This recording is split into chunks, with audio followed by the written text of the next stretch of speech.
so the whole thing that spurred everything on was I'd outgrown the space. And not because I had so much stuff, I mean, I did, but I was no longer using the things that I had accumulated because I wasn't doing that type of work anymore. I have not done gnome making or any sort of restock in over 3 years. And it was really time to reevaluate my stuff because the dream box here was full of things that I never used. So this entire space and everything it took up, I never used it. And I started to wonder, do I even need the dream box?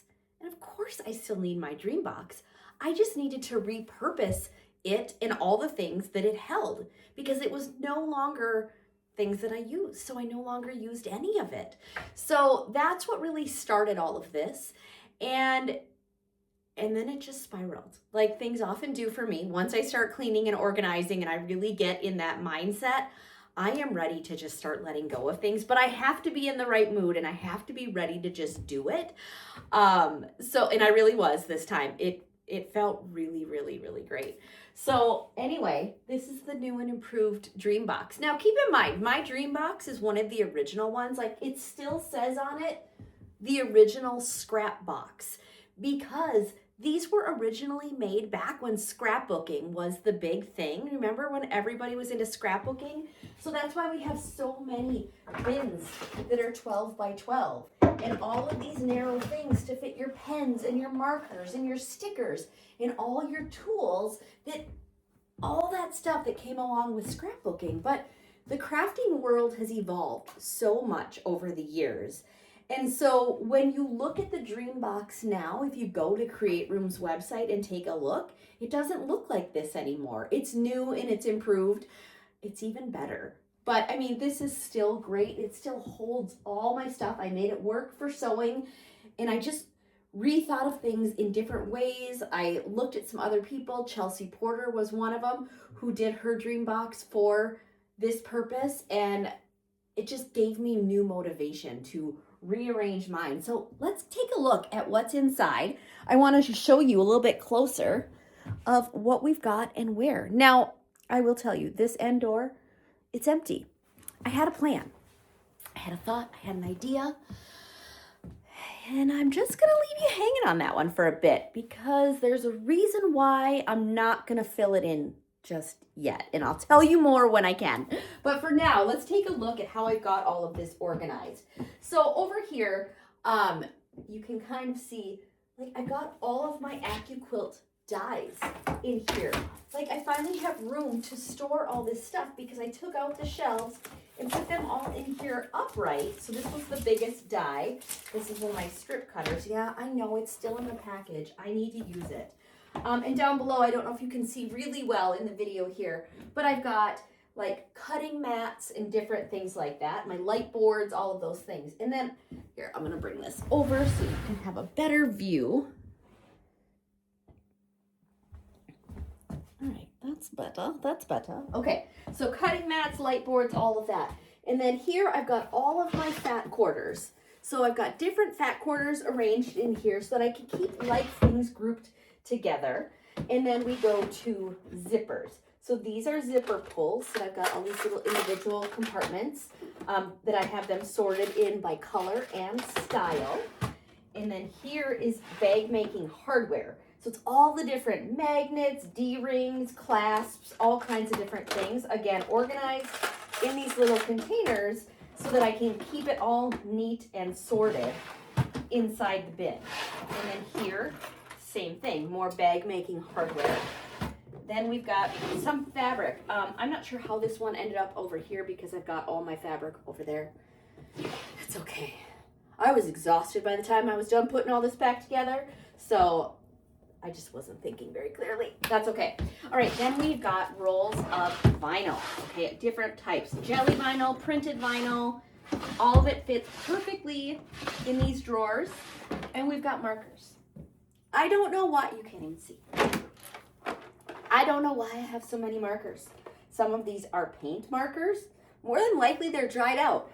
But I didn't feel like going through all of these to see what worked, what didn't. That's a project for another day. But for now, markers.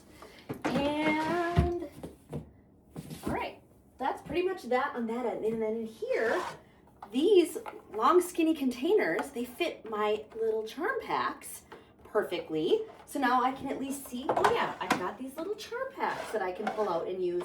And then I've got miscellaneous supplies in here, all of my rotary blades, spare blades in here, sewing machine parts and pieces. So then we've got this little area, and I'm not gonna like crawl down underneath. I just have other stuff down below. I've got my AccuQuilt down there. I've got fat quarters, some jelly rolls, my Sizzix die cutting machine, and then here I've just got fabric, rulers, everything at my fingertips that I might need. More, you know, fabric, fat quarters, books.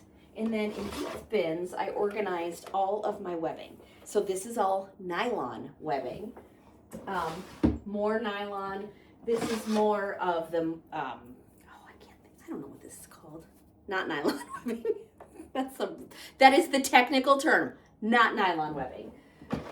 Then I've got zippers organized in bins by color. So I've got all my zippers here, and then I've got unopened jelly rolls, more dies for my AccuQuilt. So I've got that, and then let's go over to this side. I want to make sure that you can see.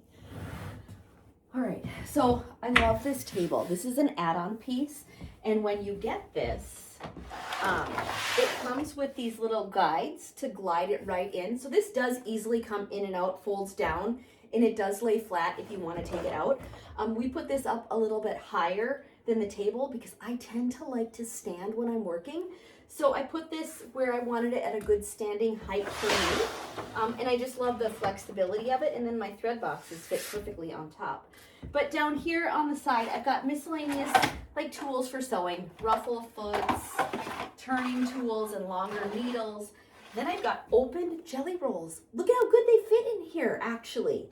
So it's not my perfect little system that I love, but this worked for now, and I didn't want to have to individually wrap every strip of fabric on the jelly roll. So I've got all my jelly rolls here, and then layer cakes. So each bin holds a different set of layer cakes, and I do keep the cardboard when I remember to separate everything out, so that I know I have different collections in here. You can fit like 3 or 4 inside this bin, which is really nice. And then these are unopened. Did I call them jelly cakes? Did I say that? I'm not editing this, so if I did, I meant layer cakes. But I've got all my unopened layer cakes in here. So I've got a bunch in here. So I got 6 unopened that fit nicely in this container here. And then more fat quarter bundles. So I've got all of them, like Tula Pink, more Tula, Ruby Star. And I did fold these down. Remember, I was debating on what to do because these come folded. Let me show you quickly. It wasn't so bad. They come folded like this when you buy them. So all I had to do was open it up and then fold it in, and then fold it in half. And I did that to the entire stack. It didn't take me long. And then just tuck it in here. And it looks good. All my matchy pieces are together. And then down below, it's more things like more layer cakes. I've got elastic in there. I've got a thing of miscellaneous buttons and some templates.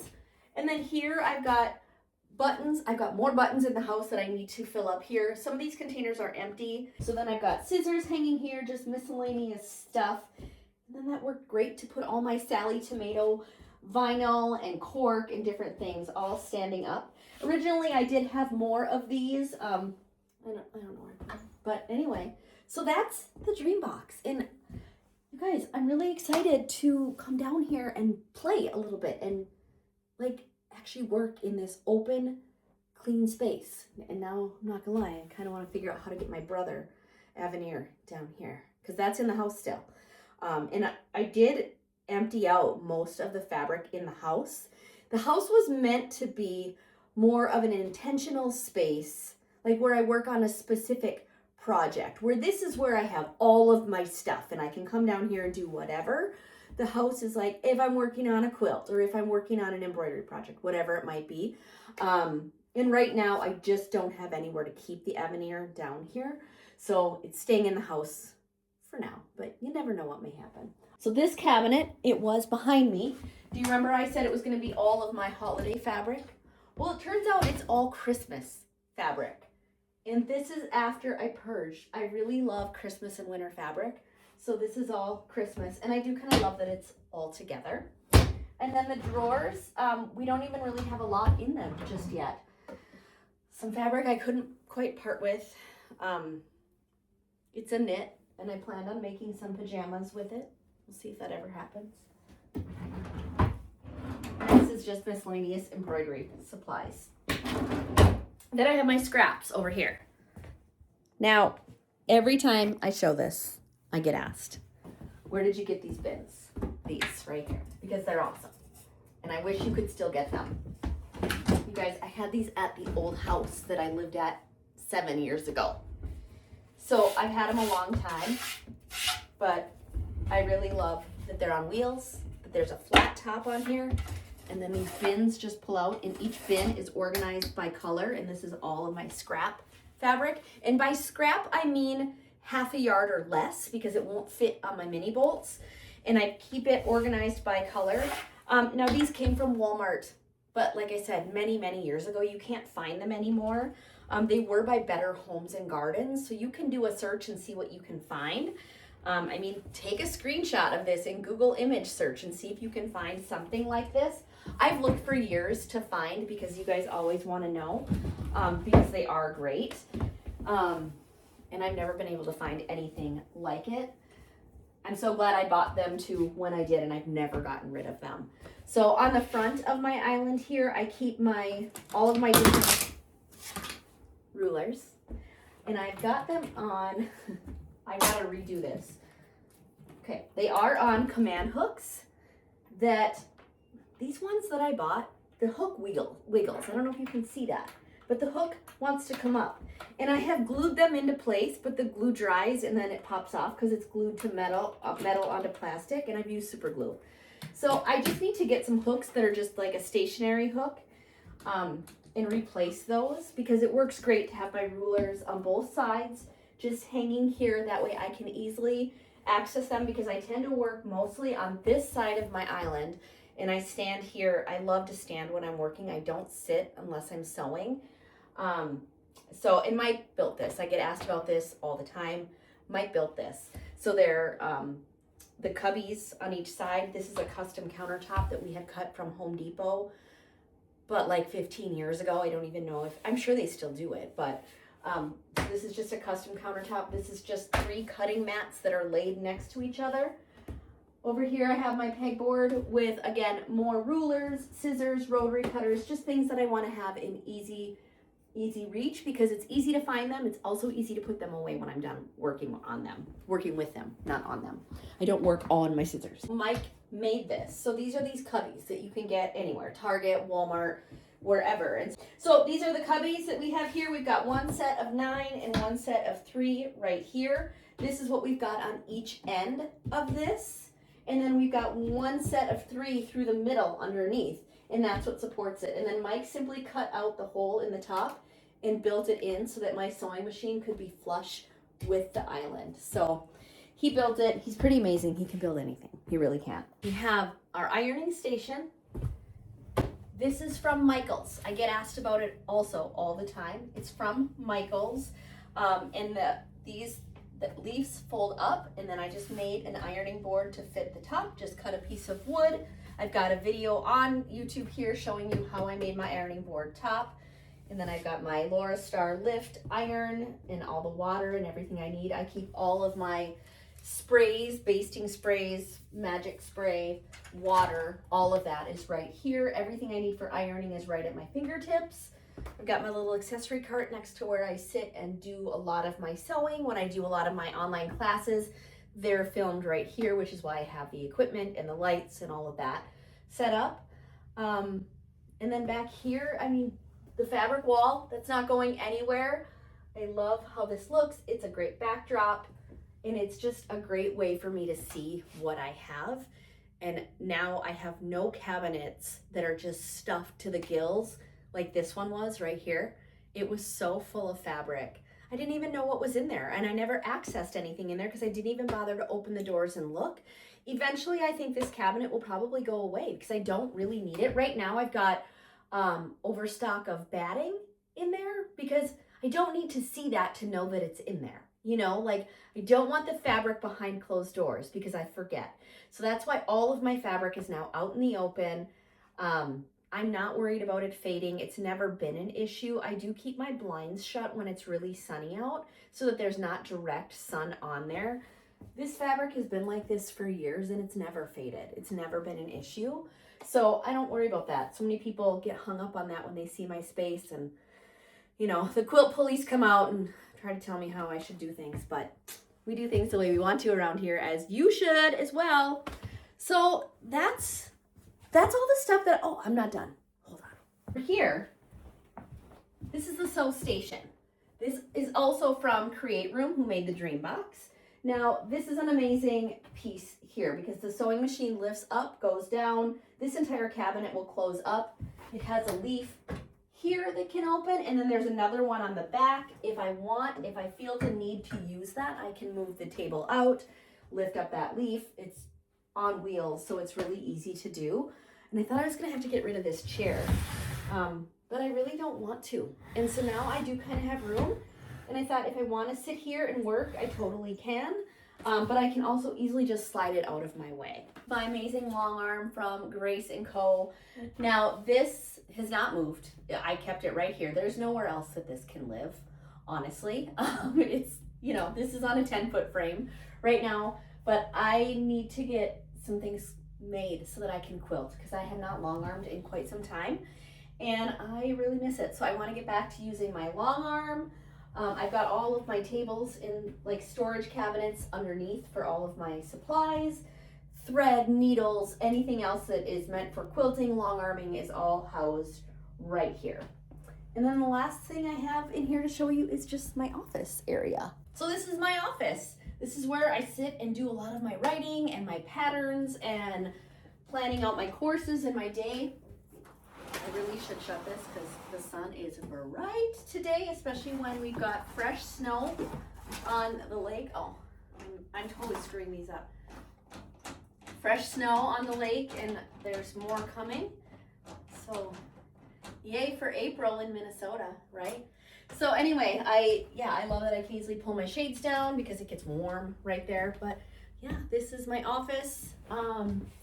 Wallpaper is Rifle Paper Co. Anytime that is visible in a video, people ask where it's from.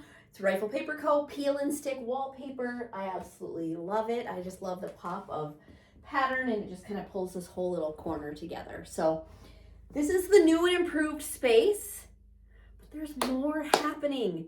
Like I said, there is more to come this month that I cannot wait to share with you. So be sure you've hit subscribe and make sure you follow along for all the fun things we have coming up. Now that I've cleaned, I think I'm going to start a new challenge, and I'm going to be sewing from my stash. That's going to be my challenge. I'm going to try to sew my stash and just make some things with the stuff I have.